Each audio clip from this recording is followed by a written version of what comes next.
Bonjour à tous, c'est le 4e jour de Regard Connecté, notre événement interne consacré au digital. Jusqu'à mardi prochain, mardi 14 juin, plusieurs animations ont lieu ici au club. Des casques de réalité virtuelle sont à disposition côté bibliothèque, profitez-en, ils sont en libre accès. On organise des ateliers aussi tout au long de la semaine sur plusieurs thématiques. Il reste encore quelques places, donc c'est encore le temps de vous inscrire, n'hésitez pas. Et pour finir, tous les jours, de 13h30 à 14h30, on met à l'honneur des projets tech internes avec des sessions de pitch. Et aujourd'hui, on accueille Martin Bouzid et Guillaume Perron qui vont nous parler des podcasts et vont nous dévoiler tout ce qu'on a toujours voulu savoir sur les podcasts. Merci, je vous laisse la parole. Merci. Tout à fait, merci Eva. Bonjour à tous, comme vous pouvez le voir, aujourd'hui on va vous parler de podcast. Avant de rentrer dans le vif du sujet, je propose qu'on se présente. Donc moi c'est Martin, je suis chef de produit à la direction numérique des Échos et mon périmètre c'est les Échos Web. Et je suis chef de produit aussi, Guillaume Perron, sur les Échos mais côté application et sur Radio Classique, application et web. Alors très rapidement, qu'est-ce qu'on va voir aujourd'hui ?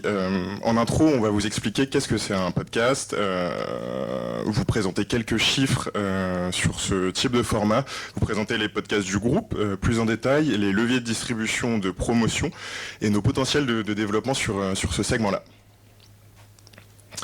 Alors tout d'abord, qu'est-ce qu'un podcast ?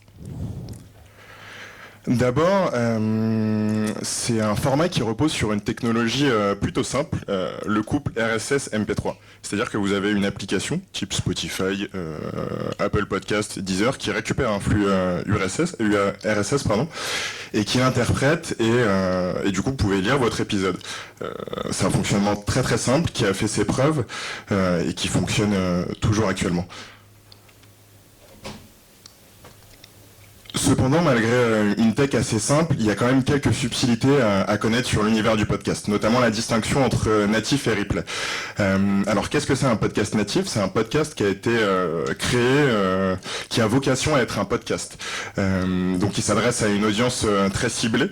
Il crée une relation de proximité avec cette audience et, de facto, une monétisation aussi très ciblée. Quand le replay, lui, va être un podcast qui, du coup, est du replay, comme son nom l'indique, qui a déjà été diffusé par exemple à la radio. Je prends l'exemple des grosses têtes que vous pouvez voir sur le slide derrière moi, et qui lui va être dans une logique beaucoup plus de volume, donc une monétisation bien moins ciblée, mais des volumes beaucoup plus importants. Donc vraiment c'est une distinction à avoir en tête, le natif et le replay. Et ces gros volumes d'écoute, je reprends l'exemple des grosses têtes, 17 millions en décembre 2020 sont possibles grâce à un secteur qui est de plus en plus structuré.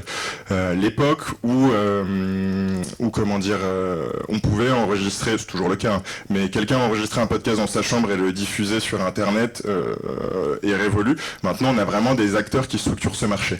Je pense par exemple à des médias traditionnels qui investissent le milieu, à des organisations qui certifient les écoutes, comme la CPM, à des régies publicitaires spécialisées dans le podcast. Enfin voilà, je vais pas tous les faire, mais tout un ensemble d'acteurs qui structurent ce marché et qui font en sorte que ce marché croît de plus en plus. Et justement, je vous parlais de croissance, le podcast c'est un format qui croît d'année en année. Juste en intro, là, je vais vous partager quelques chiffres qui sont issus d'une étude d'Avas et du CSA sur la consommation de podcasts. Donc, comme je vous le disais, c'est un support dont la croissance se poursuit. Ce qu'on peut observer sur les chiffres qui sont juste derrière moi, c'est que entre 2019 et 2020, on a eu une très forte croissance. C'est assez logique. On était sur la période de Covid, donc confinement. Les auditeurs étaient demandeurs de contenu. Mais ce qui est rassurant, c'est qu'on peut observer qu'entre 2020 et 2021, cette croissance se poursuit. Elle est un peu moins forte, mais elle se poursuit quand même. Donc c'est-à-dire que, on n'est pas que sur une dynamique liée au Covid, on est vraiment sur un usage qui s'accélère du côté des auditeurs. Et en termes de tendance, on observe une tendance vers le format court. Ce qui fonctionne le mieux sont les podcasts qui durent entre 10 et 25 minutes. C'est le format que nous, on a choisi par exemple pour La Story, le podcast des Échos, que nos confrères du Parisien ont aussi choisi pour Code Source, et c'est le format le plus plébiscité par nos auditeurs. Et ce format, cette durée est essentiellement impulsé par le moment d'écoute. Sur les chiffres derrière moi, vous pouvez observer que un peu moins de 4 auditeurs sur 10 écoutent des podcasts le matin. Donc l'essentiel des écoutes se fait le matin. Pourquoi le matin? Parce que le matin, on se rend à son travail, en transport en commun ou en voiture, et du coup, on se dit, je vais m'écouter un petit podcast. Mais ce qui est intéressant de regarder aussi sur ces chiffres, c'est que les écoutes qui se font le soir ou la nuit sont en progression par rapport à l'année dernière. Donc on n'est pas que sur des écoutes qui sont réalisées durant les transports, on est aussi sur de l'écoute loisir. Donc vraiment des personnes qui se disent, là j'ai envie de m'écouter un podcast, j'en sais rien, j'ai envie de m'écouter la story, parce que c'est le meilleur podcast, et donc vraiment sur du loisir. Et ça se confirme sur les chiffres qu'on peut voir à droite, où un peu moins de 5 auditeurs sur 10 écoutent des podcasts à la fois la semaine et le week-end. Donc le week-end, ça confirme vraiment cette tendance au loisir qu'on observait un petit peu moins avant.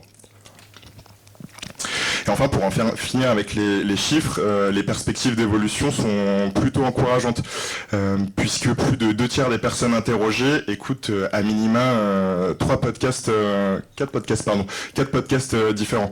Donc on est vraiment sur des typologies d'auditeurs qui ne s'arrêtent pas juste à un seul podcast. Je suis fan de la story, je vais écouter que la story, non, je vais en écouter 3 autres.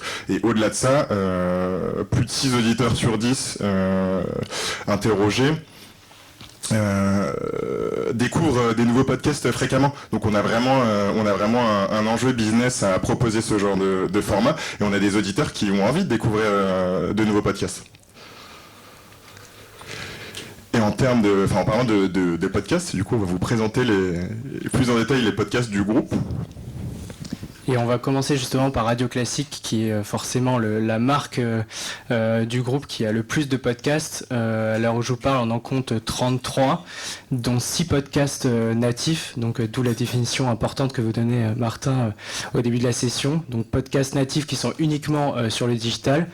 Mais évidemment, comme on est Radio Classique, on a beaucoup de replay sur notre cœur de métier que sont les émissions musicales et culturelles évidemment. Aussi beaucoup de replays qui font une forte audience sur tout ce qui va être relais de la matinale, qu'on relaie notamment en podcast de par les chroniques qui peuvent être effectuées.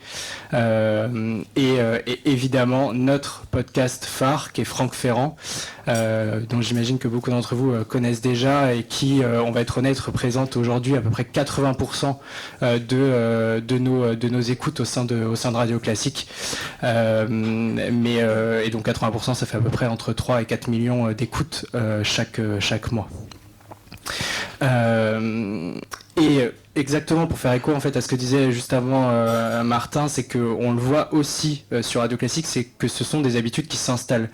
Ici, alors vous pouvez pas lire les chiffres je pense, mais c'est l'évolution du nombre d'écoutes au cours de l'année dernière, donc 2021, et on voit que en particulier depuis la rentrée, il y a une vraie dynamique qui cesse de croître, enfin le nombre d'écoutes qui cesse de croître, pour atteindre, et c'est quand même un chiffre important qu'il faut vous partager au sein du groupe, c'est que en 2021, Radio Classique, c'est plus de 41 millions d'écoutes et de téléchargements. Donc on est un acteur majeur du podcast en France. Côté les échos, alors vous allez voir, les chiffres sont un peu moins conséquents, mais je tiens à préciser du coup que c'est toujours cette différence entre le natif et le replay. On est quand même sur des très beaux volumes d'écoute. On est sur 5 podcasts natifs, dont 2 qui sont toujours en production, qui sont La Story, notre podcast phare d'actualité hebdomadaire, et Elles ont osé, qui est un podcast qui parle de femmes au parcours inspirant. Ces 2 podcasts en 2021 ont réalisé 5,7 millions d'écoutes, ce qui pour du natif est une perf plutôt pas mal. Je vous parlais de La Story juste avant, je vais vous parler des coulisses de la création de notre podcast phare côté les échos. Alors déjà ça part d'un constat plutôt simple, c'est-à-dire que le podcast est un format en vogue. Nous de notre côté les échos, on a une expertise côté rédaction sur des sujets politiques, géopolitiques, économiques. Pourquoi pas utiliser cette expertise via ce nouveau format qu'est le podcast. De là, on s'est dit si on fait un podcast, on va le faire bien, on veut le faire avec quelqu'un avec un acteur qui a les compétences et qui sait comment on fait un podcast. On a collaboré du coup avec Binge. Binge, c'est une société de production et de distribution de podcasts. Avec eux, on a déterminé la promesse du podcast, l'identité visuelle, le ton, enfin tous les éléments déterminants d'un podcast, de la story en l'occurrence. Ensuite, on a démarré la production. Avant de démarrer la production, il y avait un casting auprès de la rédaction pour savoir qui serait la voix de ce podcast. Ensuite, la production a démarré. Au début, la rédaction mettait 3 jours à faire un épisode. Ensuite, ça a été 2 jours jusqu'à prendre le rythme et maintenant pouvoir livrer un épisode chaque jour. Donc voilà. Et ensuite, le lancement qui a été couronné de succès. On est sur des écoutes qui progressent de mois en mois et d'année en année. Toujours sur la story, en termes de promesses, je l'évoquais rapidement avant, on est en fait sur l'actualité racontée simplement, clairement et intelligemment. Très rapidement, l'idée c'est vraiment qu'un auditeur puisse en 20-25 minutes connaître tous les tenants et les aboutissants d'un sujet qui peut être complexe. Je pense par exemple au scandale Orpea, aux échecs de vente de sous-marins à l'Australie. Enfin vraiment tous les sujets qui sont centraux pour la rédaction des Échos sont décryptés en 20-25 minutes par Pierrick et par Pierrick. En termes de volume d'écoute, la story a réalisé 5,6 millions d'écoutes en 2021. Comme je vous le disais tout à l'heure, c'est plutôt pas mal. Et pour l'année prochaine, pour cette année, on cible plus 1 million. On est bien parti pour atteindre cet objectif. Et c'est une belle performance, d'autant plus qu'on est sur un univers plutôt concurrentiel, avec des acteurs comme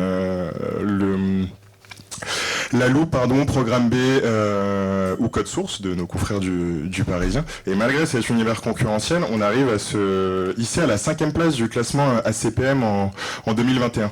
Ce que je vous en ai parlé un petit peu plus tôt, la CPM, en fait, c'est un organisme qui certifie les écoutes et qui, du coup, nous permet de mieux vendre nos écoutes auprès des annonceurs. Donc, on est 5e sur plus d'une centaine de podcasts. On est plutôt content, on espère qu'on va remonter encore plus haut dans ce classement et on fait tout pour.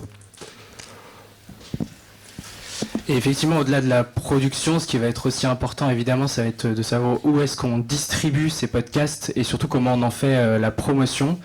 Alors sur les leviers de distribution, en fait, on va faire assez simple. On a voulu vous montrer la répartition des écoutes selon les plateformes. Alors peut-être que ces chiffres vont vous paraître assez fous, notamment pour Apple, puisque ce que vous voyez sur nos 2 gros podcasts sur chacune des marques, donc la Story et Franck Ferrand, c'est qu'on a presque 80% pour la Story et moins de 70% pour Franck Ferrand de nos écoutes qui sont générées sur Apple Podcast. Ça peut s'expliquer notamment parce qu'Apple Podcast, déjà c'est Apple Podcast qui a inventé le terme podcast et qu'ils étaient évidemment les premiers sur le marché. Mais effectivement, on pourrait s'attendre à avoir des Spotify et des Deezer. Apple Podcast, pour le coup, écrase la concurrence.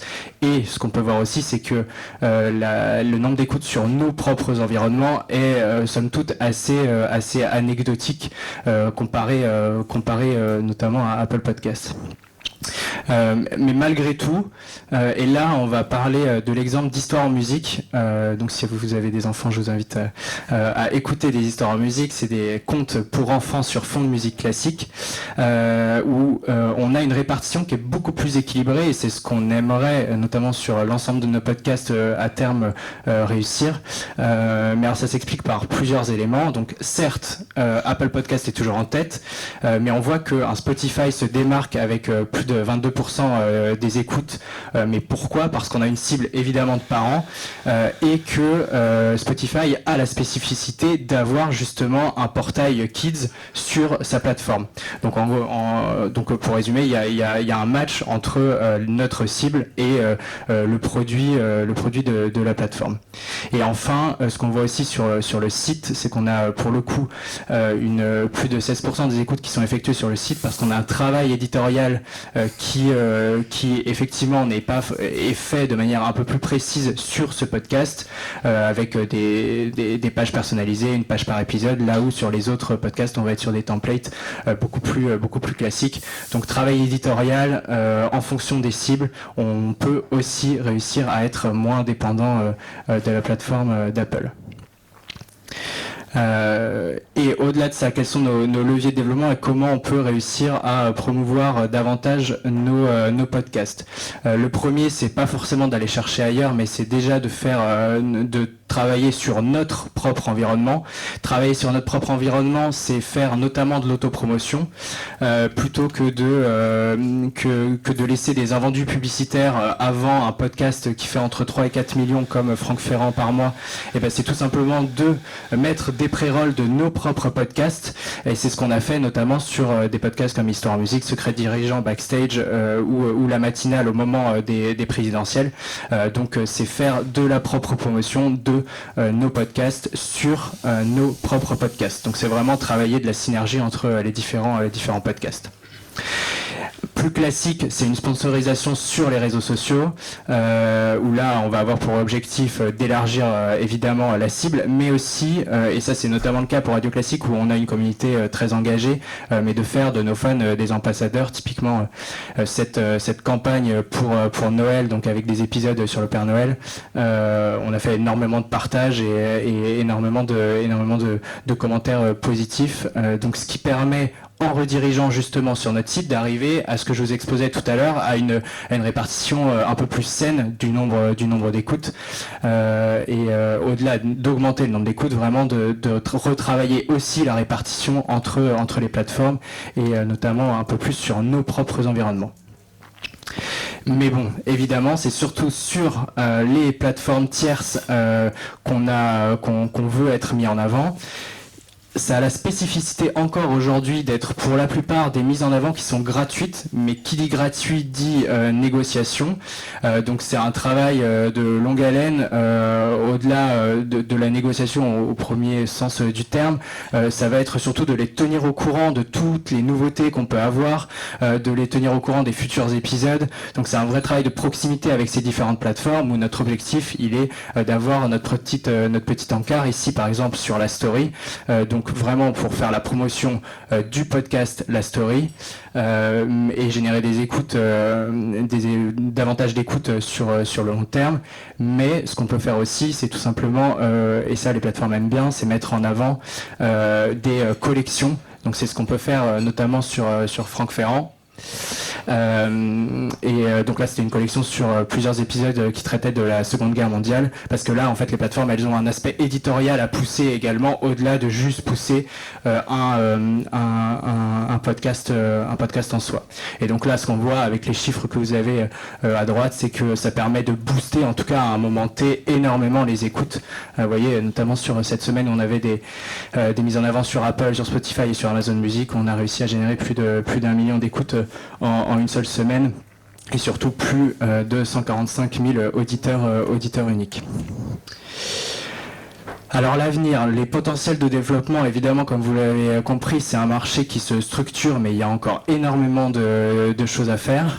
La première, c'est de poursuivre la conquête de nouvelles audiences. Alors poursuivre la conquête de nouvelles audiences, sur l'ensemble des plateformes. Vous avez compris, un des enjeux, c'est de réduire justement cette dépendance à Apple.